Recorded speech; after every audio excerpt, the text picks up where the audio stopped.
Hello friends, movie updates ഞാനിലേക്ക് സ്വാഗതം. അങ്ങനെ Pushpa 2 the rule എന്ന് പറഞ്ഞ പടം കണ്ടുവന്നിരിക്കുകയാണ്. പുഷ്പ 1 കണ്ടിട്ട് പുഷ്പ 2 വലിയ ഹൈപ്പ് ഉണ്ടായിരുന്നില്ല. പക്ഷേ ട്രെയിലറൊക്കെ കണ്ടപ്പോൾ നല്ല പടമാണെന്നുള്ളൊരു പ്രതീക്ഷക്കാരാണ് പോയത്. ഒറ്റ വാക്കിൽ പറയുകയാണെങ്കിൽ പടം ഒരു ആവറേജ് പടം, അല്ലെങ്കിൽ ഒരു എബോ ആവറേജ്, ആ ഒരു രീതിയിൽ തന്നെ പറയാൻ പറ്റുള്ളൂ. അല്ലാതെ വലിയ സംഭവമായിട്ടുള്ളതൊന്നുമില്ല. KGF 2 കണ്ടിട്ട് അത് ഭയങ്കര വലുതാക്കി അങ്ങനെയൊക്കെ പറഞ്ഞിരുന്നു. പക്ഷേ ഫസ്റ്റ് പാർട്ട് തന്നെയാണ് ബെറ്റർ. സെക്കൻഡ് പാർട്ടിൽ മെയിനായിട്ട് പ്രത്യേകിച്ച് കഥ ഒന്നുമില്ല. നമ്മൾ കാണാൻ ഉദ്ദേശിച്ച സംഭവമാണെങ്കിൽ അങ്ങോട്ട് കിട്ടിയിട്ടില്ല. മിക്ക ആൾക്കാരും ഉദ്ദേശിച്ചിട്ടുണ്ടാവുക ഫഹദ് ഫാസിലും ആളും കൂടിയിട്ടുള്ളൊരു ഈഗോ ക്ലാഷ് അങ്ങനത്തെ പരിപാടിയാവും പ്രതീക്ഷയുണ്ടാവും. പക്ഷെ അതൊന്നുമില്ല ഇതിൽ സംഭവിച്ചിട്ടുള്ളത്. എന്തായാലും ഞാൻ സ്പോയിലർ പറയാൻ നിൽക്കണമെന്നില്ല.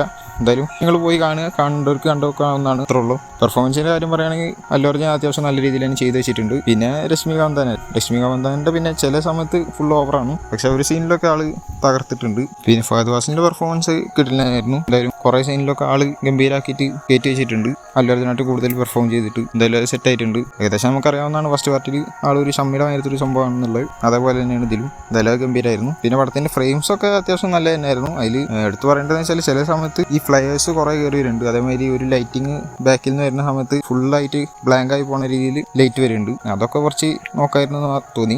ബാക്കിയുള്ളതൊക്കെ ഓക്കെയാണ്. പിന്നെ പറയുകയാണെങ്കിൽ ചില സ്ഥലത്തൊന്നും ഈ കണക്ഷൻസ് ഇല്ലാതെ അങ്ങോട്ടും കൊണ്ടും ഓരോ പോക്കും അതൊന്നും നമുക്ക് തീരെ കണക്ട് ആവില്ല സത്യം പറഞ്ഞു കഴിഞ്ഞാൽ. പിന്നെ ചില ഇമോഷൻസ് വർക്കായിട്ടുണ്ട്. കൂടുതൽ ഇമോഷൻ തന്നെയാണ്. കുറേ പാസം കൊടുത്തിട്ടുണ്ട്. അപ്പോൾ അതൊക്കെ കുറച്ച് പടത്തിനെ എഫക്ട് ചെയ്തിട്ടുണ്ട്. നിങ്ങൾക്ക് കാണണം തോന്നി കഴിഞ്ഞാൽ പോയി കാണുക. തിയേറ്ററിൽ എക്സ്പീരിയൻസ് ചെയ്യാനുള്ളതൊക്കെ ഉണ്ട്. പിന്നെ 3 മണിക്കൂറും 20 മിനിറ്റും 48 സെക്കൻഡാണ് പടത്തിൻ്റെ റൺ ടൈമായി പറഞ്ഞു കേൾക്കുന്നത്. ഞാൻ 4:30 ഷോക്കാണ് പോയത്. 8 മണിയായി അവിടെ നിന്ന് ഇറങ്ങുമ്പോൾ. ഇൻ്റർവെല്ലിൻ്റെ ചെറിയൊരു ഗ്യാപ്പും കഴിഞ്ഞിട്ട്. പിന്നെ അതേമാതിരി പാട്ടിൻ്റെ കാര്യം പറയുകയാണെങ്കിൽ പാട്ടുകൾ ഓൾറെഡി നിങ്ങൾ കേട്ടാവും. ഒന്നും വലിയൊരു സുഖമൊന്നുമില്ല. അതിൽ ആ ലാസ്റ്റ് ഒന്നും ഫീലിങ്സ് കുഴപ്പമുണ്ടായിരുന്നില്ല. കിച്ചിക്ക് പിന്നെ മുഞ്ചി പോയി. ബീറ്റ് സൂപ്പർ ആയിരുന്നെങ്കിലും പാട്ടിൻ്റെ കാര്യം ദേവി ശ്രീ പ്രസാദ് തന്നെയാണ് ചെയ്തിട്ടുള്ളത്. അപ്പോൾ എന്തായാലും നെഗറ്റീവായിട്ട് തന്നെയാണ് വന്നിട്ടുള്ളത്. പിന്നെ മ്യൂസിക്കിൻ്റെ കാര്യം നമുക്ക് പറയാൻ പറ്റില്ല. കാരണം സാം സിയസൊക്കെ ഇതിൽ എക്സ്ട്രാ മ്യൂസിക്കിന് വേണ്ടിയിട്ട് വർക്ക് ചെയ്തിട്ടൊക്കെ ഉണ്ട്. അപ്പോൾ ആരൊക്കെയാണ് ഏതൊക്കെ മ്യൂസിക്കൊക്കെ ചെയ്തതെന്ന് നമുക്ക് പറയാൻ പറ്റില്ല. എന്തായാലും BGMസും അങ്ങനെ അധികം വലിയ കാര്യമായിട്ട് പറയാനൊന്നുമില്ല. ഇമോഷൻ വരുമ്പോൾ ഇടയ്ക്കിടയ്ക്ക് ഇങ്ങനെ ഒരു സാധനം എടുത്തിടും. അത് കുറച്ച് ബോറായിരുന്നു എന്തായാലും. പിന്നെ മലയാളത്തിലാണ് ഞാൻ കണ്ടത്. മലയാളം ഡബ്ബിങ്ങൊക്കെ അത്യാവശ്യം നന്നായിരുന്നു. പിന്നെ പാട്ടിൻ്റെ വരികൾ പിന്നെ പൊതുവെ എല്ലാവരും കേട്ട പോലെ അത്യാവശ്യം മോശം തന്നെയായിരുന്നു. പിന്നെ കുറേ കോമഡി സീൻസൊക്കെ വർക്കായിട്ടുണ്ട്. പിന്നെ നേരത്തെ പറഞ്ഞ പെർഫോമൻസിൽ ഇപ്പോൾ അല്ലു അർജുനും ഫഹദ് ഫാസിലിനെ രശ്മികാന്താനെ ഒഴിച്ച് കഴിഞ്ഞാൽ പിന്നെ ബാക്കിയുള്ളവരൊക്കെ കുഴപ്പമില്ലാത്ത രീതിയിൽ തന്നെ ചെയ്തു പോയിട്ടുണ്ട്. സത്യം പറഞ്ഞു കഴിഞ്ഞാൽ ഫഹദ് ഫാസിലിനെ വെറുതെ ആക്കിയെന്ന് തന്നെ പറയാം. നമുക്ക് ഫസ്റ്റ് പാർട്ടിൽ ലാസ്റ്റിൽ കൊടുന്ന് തന്ന ആ ഒരു സംഭവമൊന്നും ഇതിൽ കിട്ടിയിട്ടില്ല. അതേമാതിരി ഇതിനൊരു തേർഡ് പാർട്ട് വെച്ചിട്ടുണ്ട് ഒരു കാര്യമില്ലാതെ. കാരണം സെക്കൻഡ് പാർട്ടിൽ തന്നെ ഒരു കഥ ഇല്ല. ജസ്റ്റ് ഇങ്ങനെ ഓരോന്നോരോന്നായിട്ട് ഇങ്ങനെ പോയിക്കൊണ്ടിരിക്കുക. കണ്ടിരിക്കാൻ കുഴപ്പമൊന്നുമില്ല, ബോറടിയൊന്നുമില്ല. ഇങ്ങനെ കണ്ടിരിക്കാൻ മാത്രം.